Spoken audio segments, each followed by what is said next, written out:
A1 அன்னைக்கே நான் சொன்ன மாதிரி அவனை விட்டுருக்கப்படாது. எல்லாம் ஆரம்பத்திலே தரிச்சு விட வேண்டிய விஷயம். வளர்த்து வந்து எங்க நிக்குது பாத்தியா? இப்ப இந்த அரவிந்த் பையன் அந்த இதனாலதான் நான் இது பண்ணியிருக்கேன். போடான்ட்டு உன் பேச்ச கொண்டு ஏய் அதெல்லாம் பேசி இது பண்ணி போட சொல்றது என்ன கேக்கு. ஹலோ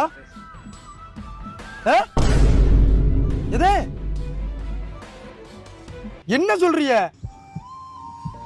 எங்க அம்மா வேற சொந்தக்காரங்க எப்போ கல்யாணத்துக்கு போறேன்னு சொல்லிட்டு போச்சு. பஸ் பிறண்டுச்சோ.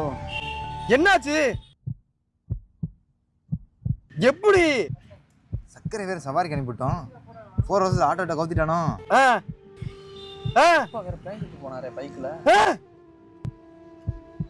சரி சரி ஒண்ணு இல்ல நான் வரேன்பா. சரி வைங்க. மாப்ள என்னடா என்னாச்சுடா சொல்றா. ஒண்ணு இல்ல மாப்ள, அதெல்லாம் ஒண்ணு இல்லடா. சொல்றா என்னடா என்னாச்சுடா? என்னாச்சு?